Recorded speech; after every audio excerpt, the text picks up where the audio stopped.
Hola, bienvenidos a una nueva edición de Conversaciones Humanas. Soy Jessica Lockhart, directora del Instituto Internacional de Humanología y del Club Más Humanos, y como todos los meses, ya va siendo una tradición, te presento este espacio en el que abordamos un tema humano, el tema que vosotros, los seguidores del Instituto y del Club, habéis elegido.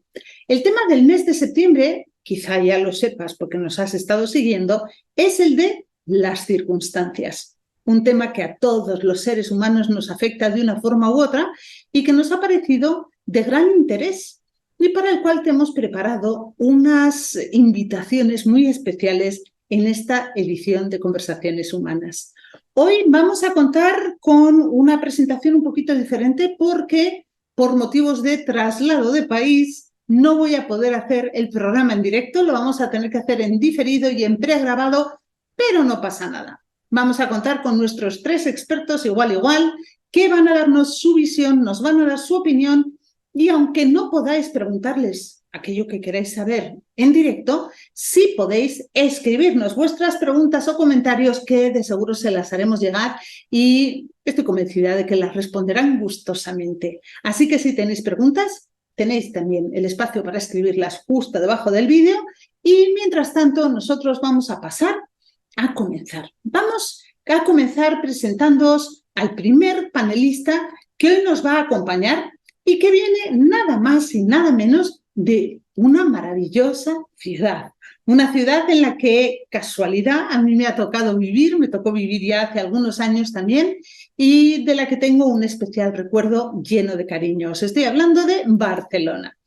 La persona que vamos a presentar no solamente tiene un máster en psicogerontología, sino que además es cofundador de Vincles Gerontología, que es una empresa de servicios relacionados con la atención a la vejez, y el centro de días Vincles en Barcelona. Es un senior coach, trabaja en temas de asesoramiento, formación y ayuda a cuidadores profesionales y no profesionales. Es profesor asociado de la Universidad de Barcelona, trabaja dentro del Departamento de Cognición, Desarrollo y Psicología de la Educación de la Facultad de Psicología, es presidente de la Asociación de Comerciantes Eixfort Pienc de Barcelona y es una persona que, según él mismo dice, genera cambios positivos en la vida de personas mayores dependientes y sus familiares. Como veis, todo un peso pesado, ¿verdad? Bueno, pues tengo el enorme placer, el enorme honor de presentaros a Carlos del Río Romo, que hoy se nos va a conectar para hablar un poquito sobre el poder de las circunstancias. Carlos, bienvenido, qué alegría que estés aquí con nosotros. Hola Jessica, bueno, eso de peso pesado porque venimos de las vacaciones, ¿no? Y los excesos pasan factura. Por lo demás, nada, con humildad, por supuesto, con satisfacción y orgullo, desde luego, de conseguir, pues lo que tú comentabas, cambios positivos realmente, generar epílogos en personas que a veces por circunstancias de limitaciones físicas y cognitivas, pues pensaban que ya se les había acabado su desarrollo vital y no. Y realmente pues producir de nuevo relaciones sociales, de nuevo calidad de vida y el trabajo va orientado principalmente en que estas personas puedan seguir cuidándose en casa, que en el arco mediterráneo nuestra cultura de cuidado es así, es en el domicilio mayoritariamente. Y en eso trabajamos. Me encanta porque ya en tu propia definición del trabajo que estáis intentando hacer has mencionado la palabra circunstancias, que es el tema Sí. que estamos hablando. Es cierto que las personas, iba a decir mayores, pero no, todo el mundo, en un momento dado puede tener unas circunstancias que les cambian la vida. Yo misma tengo una discapacidad motora, a mí me dijeron que nunca volvería a caminar hace ya muchos años y bueno, pues tengo una serie de limitaciones físicas que obviamente son una circunstancia en mi vida y que me la cambiaron. Así que, enmarcando un poquito esta presentación de hoy, Carlos, queremos hablar del poder de las circunstancias. Nosotros en el instituto siempre decimos que yo no soy mis circunstancias, tú no eres tus circunstancias, tú eres mucho más que tus circunstancias, yo soy mucho más que mis circunstancias, pero las circunstancias tienen poder. Entonces, a mí me gustaría que nos hablaras tú de este tema desde tu propia perspectiva, Carlos. ¿Qué te parece a ti que sería importante resaltar en este tema de las circunstancias? Claro, fíjate, tú comentas una frase, tú no eres tus circunstancias, y aquí cabe pues, destacar dos cosas. El verbo ser, que tiene que ver con la definición que uno hace sobre sí mismo, y desde luego las circunstancias. Y en el fondo es como todo, es una combinación de ambas. ¿Eh? Nosotros vamos a intentar generar identidad especialmente, con especial énfasis y fuerza en los momentos de la adolescencia, que es cuando estos cambios biológicos van a dar lugar a un cerebro más maduro que empieza a desarrollar esa abstracción y esa nueva conciencia sobre uno mismo, pero a la vez, de acuerdo, vamos a establecer, a consolidar ese temperamento que traemos desde niños, pero a la vez, ¿cómo vamos a consolidarlo? En base a lo que los demás nos dicen, ¿verdad? Yo empiezo a verme de manera distinta, tengo un cuerpo distinto, una mentalidad distinta, y es el resto el que me lo valida. Hay dos grandes momentos en el desarrollo humano en el que esta realidad de interacción mutua y recíproca entre lo que es identidad y lo que es el entorno, pues tiene especial importancia. Y es la adolescencia, desde luego, y el campo en el que yo trabajo, en la vejez, que es otro momento de la vida en el cual realmente los cambios físicos se producen, a veces incluso también en unos pocos años, ¿no? En un lapso de tiempo de unos 10 años, que es también lo que pasa a lo mejor en la adolescencia, y en donde pues lo que uno concibe sobre sí mismo, ese autoconcepto, pues evidentemente puede desmoronarse, puede comprometerse de alguna manera. Yo ya no soy tan capaz de hacer ciertas cosas porque primero lo veo, o a lo mejor no lo veo, ese es el aspecto cognitivo de la interpretación de la realidad, pero desde luego a lo que acostumbramos a dar mucha importancia en términos genéricos, ¿eh? Hablamos de seres humanos, con lo cual aquí siempre hay cabida para diferentes individuales. Pero hay cuando mis personas de referencia, mis familiares más cercanos, me empiezan a decir, tú ya no hagas esto, ya me encargo yo, a pesar de, ¿no? Con todo el afecto del mundo, pero cuando empiezan a tener esa actitud condescendiente contigo, ya lo hago yo, tú ya no estás déjalo, no te preocupes, no me digas esto, ya me lo has dicho muchas veces, etcétera, etcétera. Este tipo de feedback de los demás confronta realmente con lo que nosotros vemos de nosotros mismos. Y bueno, y muchísimos ejemplos más, ¿no? Es que las circunstancias se producen desde lo perinatal hasta casi el final de la vida. Así que desde luego, las corrientes de estudio del desarrollo humano que tienen más peso y han generado más relevancia en cuanto a investigación científica tienen que ver con el contexto psicosocial primordialmente. Muchísimas gracias, Carlos. Totalmente de acuerdo contigo. Es cierto que en todo este desarrollo del ser humano tenemos estas circunstancias externas que nos afectan porque las hacemos nuestras. Tú mismo acabas de decir que cuando nuestro entorno nos empieza a repetir cosas y nos empieza a actuar de espejo y vemos una realidad nuestra en ese espejo reflejada, a veces somos más conscientes de lo que estamos viviendo y eso nos puede llevar incluso a cuestionar nuestra propia realidad.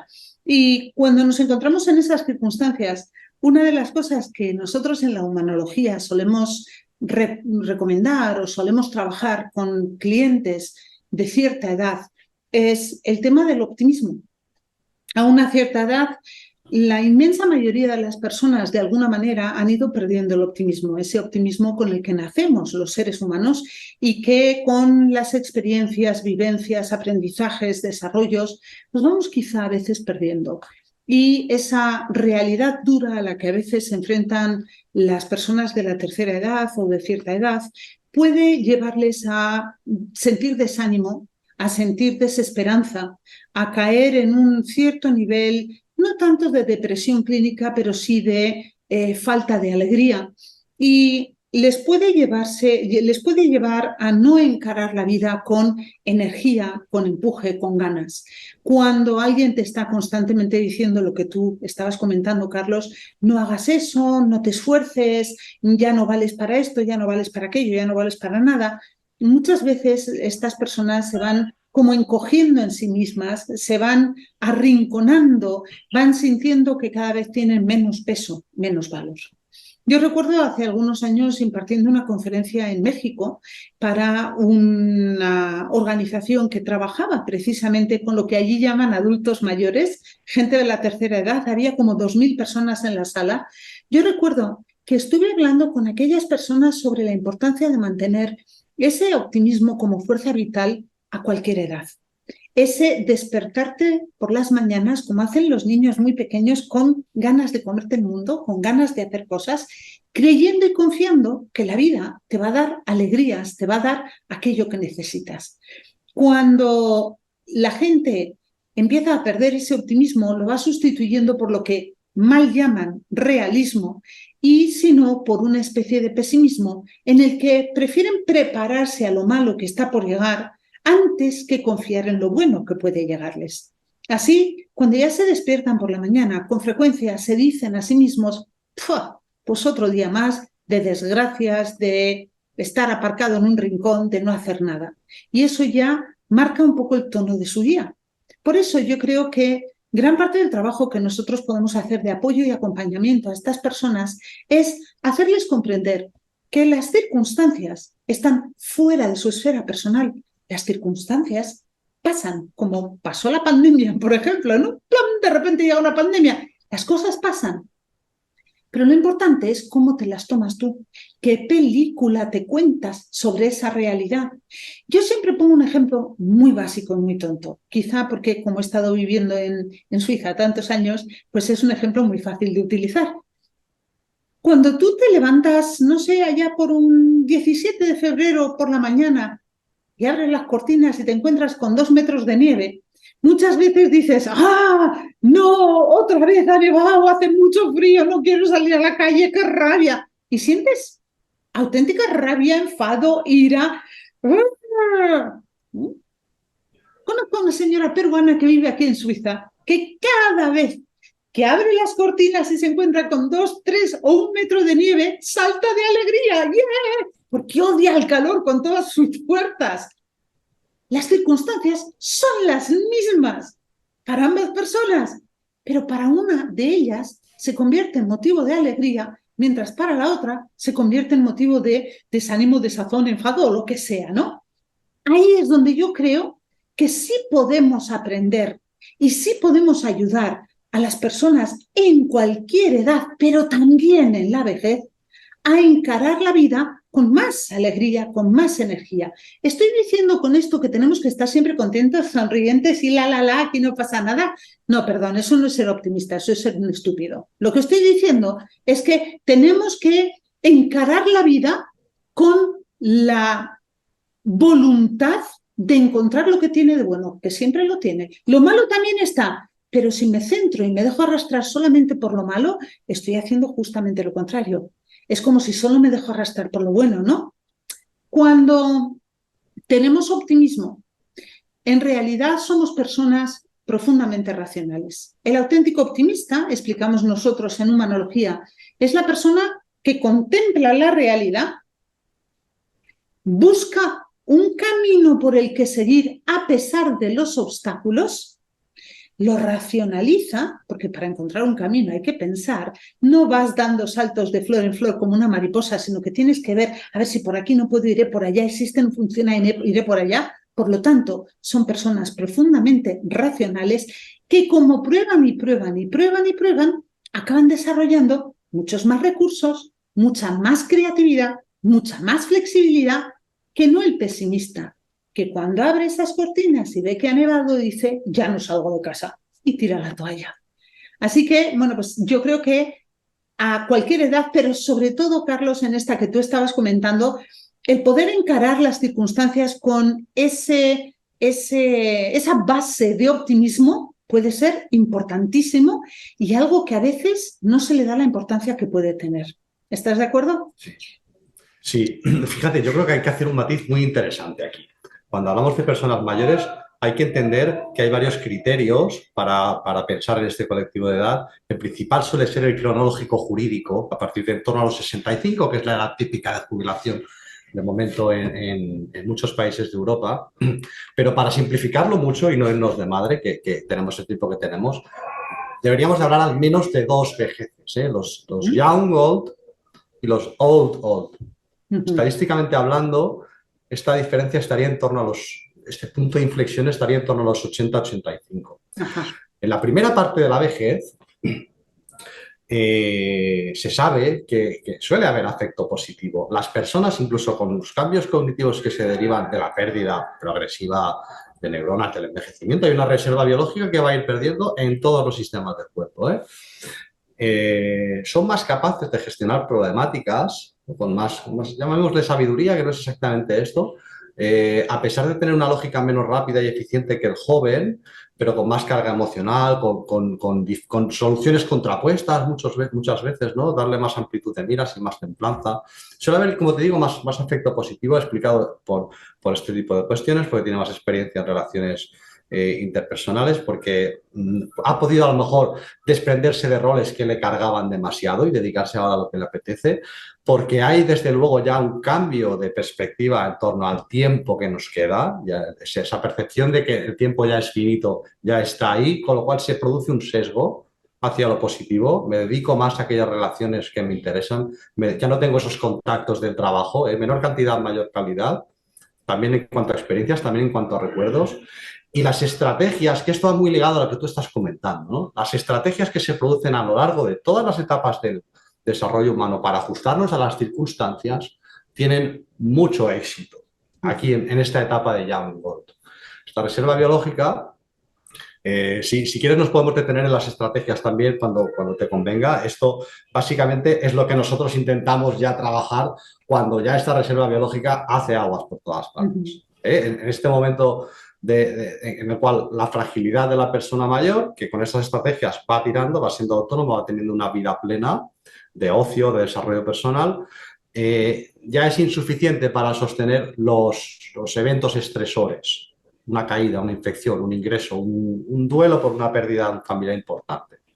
A partir de aquí es cuando estas estrategias ya empiezan a tener menos efecto para compensar esas pérdidas, con lo cual la confrontación con el sentimiento identitario ya es muy evidente y es cuando sí es cierto este ajuste emocional empieza lógicamente, a también comprometerse.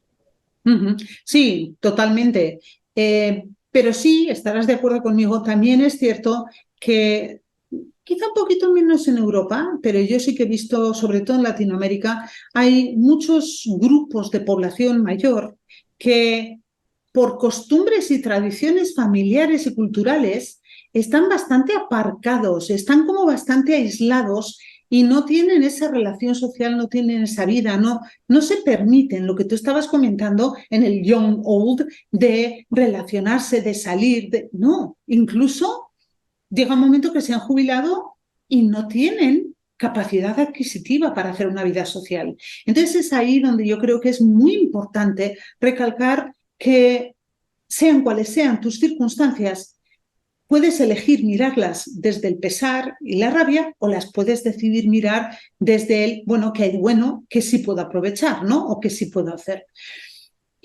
Creo que es muy importante en todas las edades, pero sobre todo en estas edades, el también recordar que el pasado no se puede cambiar, que el futuro no existe todavía y que la pregunta fundamental que nos tenemos que hacer, sean cuales sean las circunstancias, es ¿qué quiero y puedo hacer aquí y ahora? Porque muchas veces nos pesa ese pasado o nos aterra ese futuro y eso nos bloquea para actuar en este presente en el que estamos viviendo. Lo que acabas de comentar tú ahora mismo, una enfermedad, un estar atado a una cama, un perder a un ser querido, un incluso arrepentirse de no haber hecho ciertas cosas en la vida, o un qué pasa si realmente no me llega para seguir viviendo donde estoy viviendo, o qué pasa si mis hijos me quieren llevar a un hogar de ancianos, ¿no? Entonces, todas esas cosas a veces nos pueden llevar a olvidarnos de que nuestro auténtico poder de manejar las circunstancias se encuentra solo en el aquí y en el ahora. En esa pregunta tan clara que sí puedo hacer aquí y ahora. Entonces, a veces es importante trabajar con estas personas para ayudarles a recordar que cada cosa que hacen ahora, sí, tendrá un impacto en el futuro, pero es la única que pueden hacer ahora. En el futuro todavía no pueden hacer nada. Entonces eso también es otro aspecto importante que creo que hay que resaltar, porque a veces, como digo, la carga de los años y el miedo a ese futuro incierto, sobre todo si hay problemas de salud, nos puede llevar a olvidar que aún tenemos un poder aquí y ahora cada uno de nosotros. Y es ese poder de actuar, a veces con cosas pequeñas, a veces con cosas más grandes. Y eso, bueno, pues no quería dejar pasar este tema y quería también tocarlo porque me parecía importante, Carlos. Claro, esto tiene que ver con las estrategias que yo te he comentado. Esto se produce a lo largo de toda la vida, pero es verdad que cuando las pérdidas físicas tienen más presencia, pues toman especial relevancia. Nosotros a lo largo de la vida seleccionamos. Seleccionamos electivamente o en base a pérdidas. Lógicamente, de manera electiva cuando somos más jóvenes, incluso yo recuerdo desde en la universidad, con los 20 y pocos, estudiar, trabajar y tener una pareja estable, con lo cual tener que elegir entre todo eso o también tener planes con amigos, ¿verdad? O otro tipo de actividades de ocio, efectivamente. Cuando nuestros recursos son más limitados para hacer frente a todas esas metas evolutivas, esas cosas que queremos lograr y se nos hace evidente, pues ahí tenemos que elegir, seleccionar más basándonos en pérdidas, ¿no? ¿Qué es aquello que te motiva? Aquello que te frustra realmente y qué puedes hacer aquí y ahora, ¿no?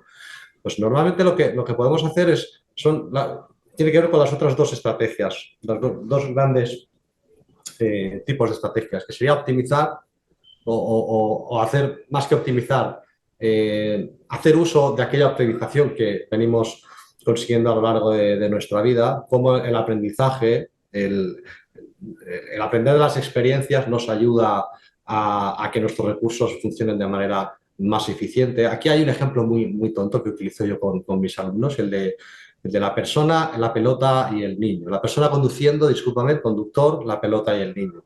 El conductor joven, cuando ve una pelota, igual no sabe que detrás probablemente vaya un niño, ¿verdad? Pero tiene esa vigorosidad y esa rapidez de reacción para frenar.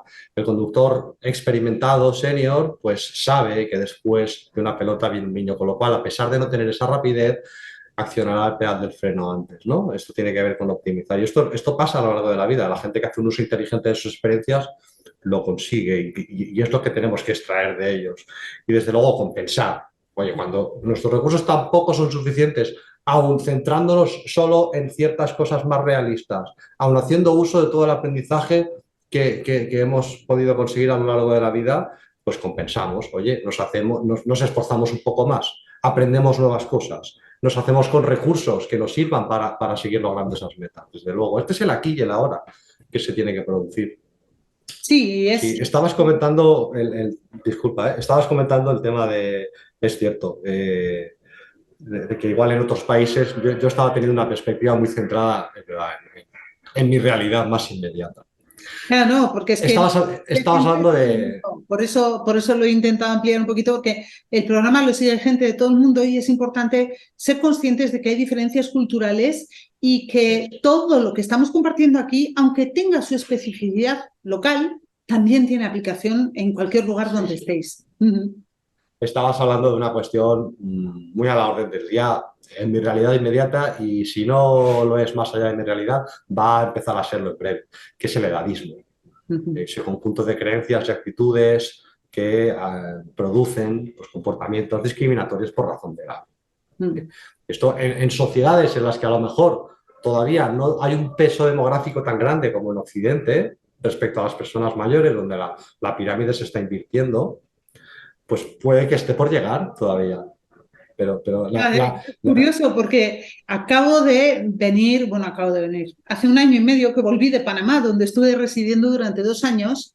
He vivido en 8 países diferentes, entre ellos Rusia, Polonia, España, Francia, Alemania, Suiza, y el único país en el que solamente por el hecho de tener 55 años de edad te hacían un descuento en los restaurantes y te dejaban ponerte el primero en la fila en cualquier lugar donde te tocara esperar, era Panamá, que se supone que quizás social o culturalmente no está tan avanzado, ¿no? Pues ya en Panamá yo encontré esa diferencia, ese cuidado a la persona mayor que en otros países supuestamente más adelantados como la Europa occidental todavía no lo estoy viendo y no lo estoy encontrando. Sin más, como detalle, como anécdota para ilustrar lo que estabas diciendo. Es un edadismo eso, ¿eh? Yo no estaría de acuerdo en que eso fuera un cuidado acertado. O sea, claro, claro, es que no sé cuáles son las condiciones, desconozco, ¿no? ¿Cuáles son las condiciones en cuanto a descripción de población mayor en Panamá? No sé qué porcentaje, qué incidencia hay en cuanto a tasas de discapacidad, todo esto. Pero 55 años, claro, en mi prisma me parece pues un momento de la vida de esplendor. Claro, Entonces, pero allí sí que es cierto que la edad es, la gente fallece más joven que aquí y ajá, ese nivel, digamos, está establecido por el gobierno, es la edad que marcan, al igual que aquí marcan 65 o 67 para la jubilación, y aquí, por ejemplo, en Suiza, la edad de jubilación de mujeres es 2 años más joven que la de los varones, entonces pues son edades que marcan los gobiernos, ¿no? Pero no voy tanto a la edad como tal, sino al reconocimiento de que, bueno, pues quizá las personas de una cierta edad, en edad de jubilación, por ejemplo, es posible que no tengan tantos recursos económicos como una persona que está trabajando. Y es un apoyo que se les ofrece. Lo mismo ocurría con las discapacidades. Ya he comentado hace un momento que yo tengo una discapacidad física y allí en cualquier sitio al que tú ibas, por tener una discapacidad, tenías acceso prioritario siempre. Cuando yo voy aquí a un supermercado, por ejemplo, o cuando voy a cualquier sitio, ¿no? Tengo que permanecer de pie, porque no hay ningún lugar donde sentarse y yo no puedo permanecer de pie. Entonces tengo que pedir favores. Por ejemplo, aquí en Suiza, en los bancos, cuando tú vas al banco a sacar dinero o a hacer cualquier operación, no hay ni siquiera sillas. No te puedes sentar. O sea, por narices tienes que estar de pie, ¿no? Entonces, bueno, pues ya. ahí ves una pequeña diferencia de trato a favor de ayudar o acomodar a las personas que tengan algún tipo de diferencia o de quizá desigualdad. Y bueno, pues no tanto centrándome en la edad como tal, que bueno, pues el nivel se puede poner al que se considere correcto, sino ese reconocimiento de que pues en ciertas circunstancias de la vida las cosas pueden ser un poquito más complicadas. ¿Mm? Claro, y si la civilización no sirve justamente para echar un cable a aquella persona que tiene alguna limitación, apaga y vámonos, ¿verdad? Pues por eso Y precisamente. sí, tiene razón, la verdad. Y en cuanto a la persona mayor, es verdad que para mí es un tema complejo, porque hay una línea muy fina a veces entre ser especialmente paternalista o condescendiente cuando no toca, pues claro, es que hay un shock cultural, ¿no? Ahí con esos 55. Y realmente no tener un reconocimiento del respeto que merecen personas que son el resultado de tu presente como país. Y esto es así. Carlos, el que no quiere puede no utilizar ese servicio o esa ventaja. Si es Correcto, acto, es correcto. algo voluntario, Sí, sí, obviamente, pero sí, sí, sí, sí. te dan la oportunidad, ¿no? Entonces, ese... Igual no me he expresado bien, ¿eh? Yo lo que quería decir es que me parece bonito que como país se promocione la cultura del respeto y del valor al mayor. Desde el punto de vista evolutivo, mira, justo lo comentábamos, ¿por qué el ser humano vive tantos años? ¿Por qué es tan longevo? Incluso más allá de la vida reproductiva útil. Porque las personas mayores, cuando éramos cazadores-recolectores, fíjate que además hay cambios, alucina, ¿eh? Claro. Fíjate que además hay cambios en el sueño en términos generales, ¿eh? Las personas mayores tienden a tener menos necesidad de sueño REM y más sueño ligero. Era el vigilante. Y pasaban cosas que pasan con otras especies como con las orcas. Los abuelos son los que adiestran, ¿no? Entrenan a las crías a cazar mientras ellos cazan. O sea, este legado cultural, instrumental, lo producen las personas mayores. Y Y si eso empezamos se a ha perdido. relegarlas, Mm. si empezamos a desvincularlas, que es de lo que tú hablabas antes, pues estamos equivocados. Es nuestro patrimonio. Es eso. Antes en las tribus y en las civilizaciones antiguas, los mayores eran los depositarios del conocimiento y eran los transmisores del conocimiento. Hoy en día se les está considerando inútiles. Fíjate, te voy a contar así en plan anécdota una conversación que tuve con mi hija el otro día. Tengo una hija de 20 años y estábamos hablando de este político estadounidense que se ha quedado en blanco en varias ocasiones y se queda como congelado. Y mi hija estaba diciendo, es que es una persona muy vieja, la tendrían que quitar, no tendría que tener derecho a estar allí. Y decía, cuando una persona cumple los 60 o los 50 años, me parece que dijo, claro, es joven, 20, ¿no? Dice, ya no deberían ocupar puestos en las empresas, los deberían jubilar a todos y dejar el camino abierto a los jóvenes porque somos los que podemos y tenemos la energía. Claro, desde su visión joven, ¿no? Y yo le decía, ¿y el conocimiento? El joven no tiene las experiencias porque no ha tenido tiempo, ni las vivencias, ni el conocimiento y la sabiduría acumulada de una persona mayor. Pero es que eso no es tan importante. Pues ya me dirás tú. Entonces esa conversación con mi hija es un reflejo de lo que estamos viviendo también en la sociedad. Los jóvenes muchas veces hoy en día consideran a las personas mayores trastos viejos, sin ningún tipo de valor. Fíjate qué triste. Cuando antes eran las personas casi más veneradas de todos los grupos sociales. Entonces ese cambio cultural social que se ha producido es terrible. Sí. Hay que tener en cuenta, incluso desde un punto de vista selfish, egoísta, en España son como el 10% del PIB. Hay todo un movimiento alrededor de la Silver Economy impresionante. Hay una cosa volviendo a la frase tú no eres tus circunstancias, claro, porque las circunstancias influyen, pero tú eres y tú tienes motivaciones. Y las personas mayores suelen expresar su motivación a través de una cosa que se llama generatividad en psicología de la vejez. Y esta generatividad suele expresarse además a través de la familia. ¿Qué quiere decir? ¿Qué no se gastan los abuelos en los nietos? Sí. O en dejar un legado mejor en su entorno comunitario, cada uno en el alcance que puede. Fíjate que estabas comentando ahí con la anécdota de tu hija, que me ha parecido muy interesante, de nuevo rescatar el tema de la percepción de finitud del tiempo, ¿no? Ya lo ve lejísimos, ¿eh? Y de nuevo rescatamos lo que comentábamos antes, que la persona mayor, el trabajador senior, es capaz de solventar problemas con mayor complejidad emocional, con mayor presencia de posiciones muy contrapuestas, ¿no? Con mayor relativismo, etc. El mentoring cada vez está más a la orden del día. Estos trabajadores juniors que entran y hay mentores que quieren o que pueden además, porque es su motivación de nuevo generativa, dejar un legado, dejar algo, un mundo mejor. Y sucede en la mayoría de personas, quieren ayudar a personas más jóvenes a alcanzar sus objetivos en su desarrollo profesional, en el rol profesional.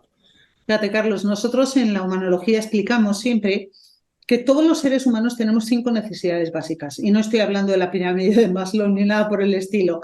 Siempre explicamos que todas las personas, y esto va fluctuando a lo largo de la vida, pero todas necesitamos sentir cierto nivel de seguridad. Y esa seguridad la buscamos de maneras muy diferentes en función del momento en el que estamos viviendo, de nuestra propia manera de ser. Hay quien busca seguridad física, por ejemplo, haciendo ejercicios o haciendo, yo qué sé, defensa personal. Hay gente que busca seguridad en sí mismos, haciendo programas de desarrollo personal y búsquedas interiores. Hay gente que busca esa sensación de seguridad incluso con una sólida cuenta bancaria para no tener inseguridad, ¿no? Pero todo el mundo necesita tener un mínimo de sensación de seguridad. Si no tenemos esa sensación de seguridad mínima, en función del nivel que cada uno necesitemos, porque igual yo necesito un poquito y con eso me basta y tú necesitas mucho, y eso está bien, cada uno es como es, pero cuando esa necesidad no se llena, sentimos un vacío profundo y hasta nos puede hacer enfermar. La segunda necesidad que tenemos todos es la de, casi la contraria, la de aventura. Todas las personas necesitamos un cierto misterio en nuestras vidas, algo de emoción, porque cuando ya lo conocemos todo, cuando no hay nada por descubrir, cuando ya todo se supone que está manejado, conocido, pues vamos desconectando de la vida. La tercera es el amor. Todos necesitamos amar y sentirnos amados. La cuarta es el crecimiento. Todos necesitamos sentir que estamos progresando. Y la quinta, y por eso saco este tema, encaja perfecto con lo que estabas diciendo tú, Carlos.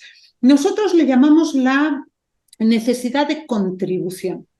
todas las personas del planeta necesitan sentir que lo que hacen importa, que su existencia tiene valor para alguien más que ellos mismos.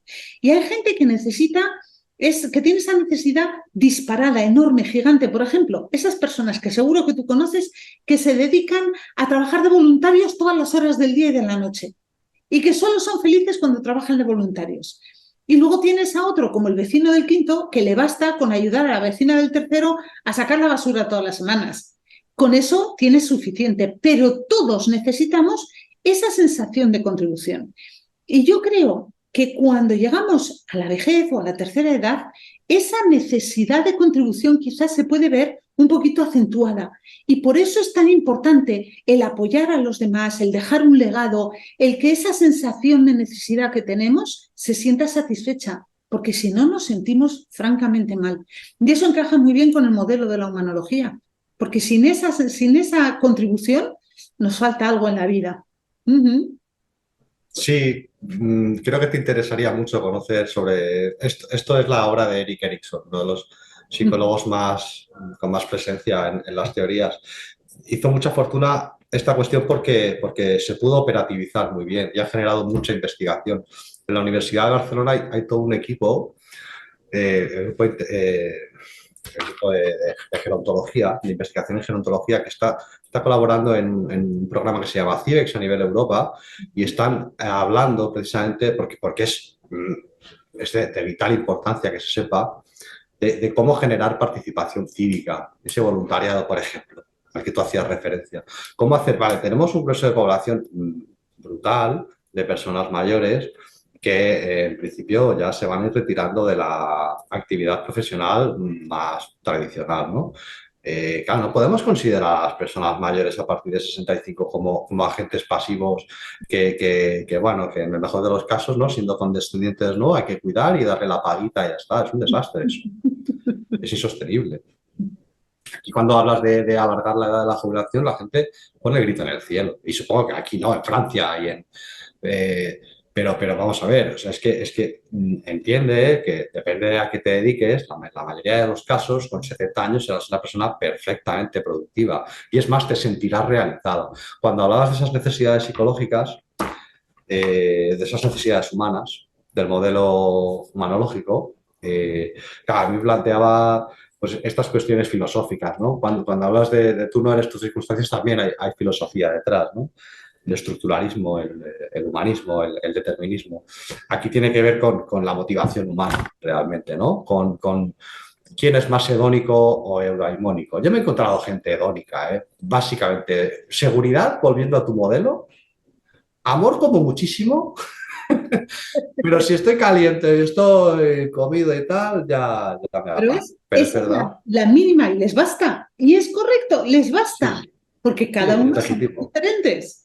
Sí, pero es verdad que hay muchísimas personas, no sabría decirte en qué proporción, que necesitan algo más eudaimónico, algo más que contribuya a su realización personal. Y normalmente es a través de la contribución. Contra más mayor te haces, más. Por eso es un tema importante de investigar, porque esa relación entre esa necesidad de contribución y la edad. Ese sería un tema interesante. Carlos, tengo una serie de preguntas para ti que te las voy a empezar a hacer. Son ya las preguntas formales de la entrevista porque nos hemos dejado llevar un poco por el tema que era muy interesante. A ver, la primera pregunta que tengo para ti, Carlos. En derecho se habla de circunstancias atenuantes en referencia a aquellas que de alguna manera disminuyen la responsabilidad de las personas sobre sus actos. ¿Tú crees que las circunstancias pueden ser responsables de nuestras decisiones? Es que yo soy poco amigo de producir afirmaciones taxativas con la complejidad que reviste el asunto. Seguramente en algunas circunstancias sí, en la mayoría probablemente no. Nosotros llevamos a cabo un sesgo perceptivo. Esto es que daría para otra entrevista. Esto lo estudiamos nosotros en las historias de vida y bueno, hay gente que se reconoce en general más tendencia a ejercer influencia sobre el entorno y gente que cuando te narra sus eventos más importantes te habla pues, gracias a Dios, por suerte o por culpa de, etcétera, ¿no? Claro, es un sesgo cognitivo, desde luego. Las circunstancias tienen su poder y lo que uno es y puede hacer aquí y ahora también. Sí, ahí también podríamos mencionar ese famoso tema de ser víctima de tus circunstancias, ¿no? Que hay muchísimas personas que se sienten realmente víctimas de esas circunstancias. Es que yo no pude hacer nada porque esto pasó así, esto me cayó encima, me cayó una vaca del cielo, ¿no? Entonces, yo soy víctima de esas circunstancias y eso me coloca en una situación en la que yo no puedo reaccionar. Entonces, en ese sentido, sí que puede, perdón, sí que puede haber algunas circunstancias, opino yo, que nos llevan a tomar decisiones en el momento que quizás solo hay un camino. Lo que estabas comentando tú del coche, la pelota y el niño, si yo estoy conduciendo el coche y me aparece una pelota en la carretera, probablemente tenga que actuar de una manera inmediata, frenando con fuerza para no atropellar al niño que viene detrás. Y en ese caso las circunstancias sí están dictando mi realidad. Entonces, bueno, pues creo que es importante tener en cuenta que las circunstancias nos pueden dictar nuestra realidad, pero que nosotros tenemos que tomar las decisiones de actuar sobre esas acciones que nos han obligado a hacer las circunstancias. Y ahí entra el aquí y el ahora otra vez. Carlos, a veces las circunstancias parecen combinarse para crear situaciones muy complicadas. Y bueno, pues todos hemos tenido momentos de esos en la vida que parecen montañas rusas y que dices, socorro, pero ¿qué está pasando, no?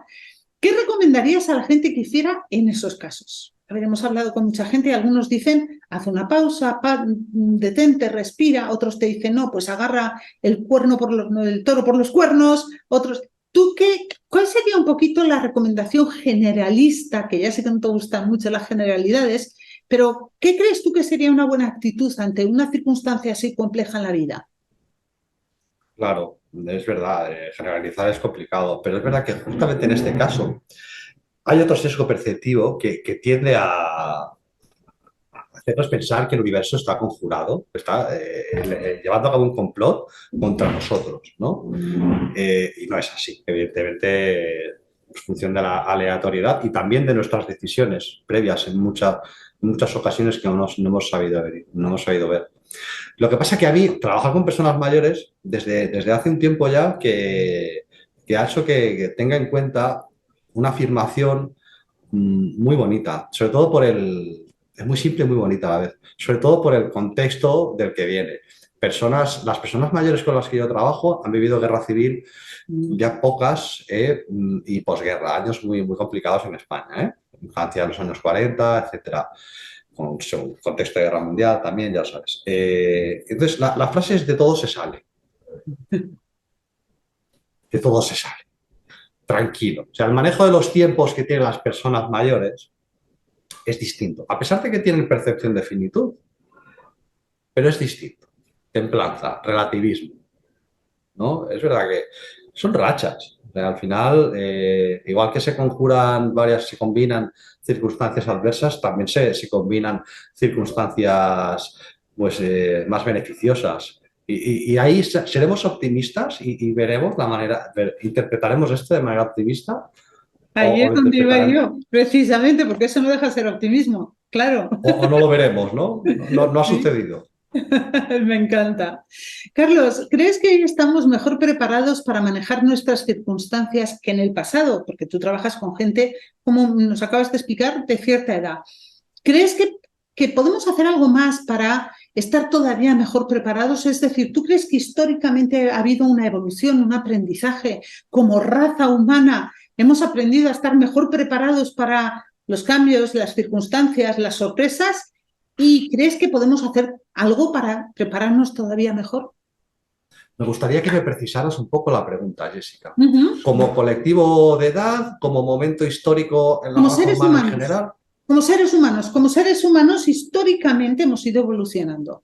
Entonces, con respecto a manejar las circunstancias, que es el tema que estamos trabajando hoy, ¿tú crees que la humanidad, los seres humanos en general, hemos aprendido a reaccionar mejor, a manejar mejor las circunstancias que de repente nos acontecen en la vida?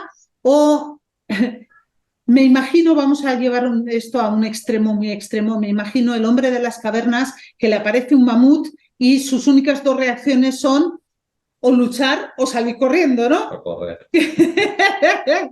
¿Crees que hemos evolucionado y que hemos mejorado en nuestro manejo de las circunstancias o seguimos siendo cavernícolas en el fondo?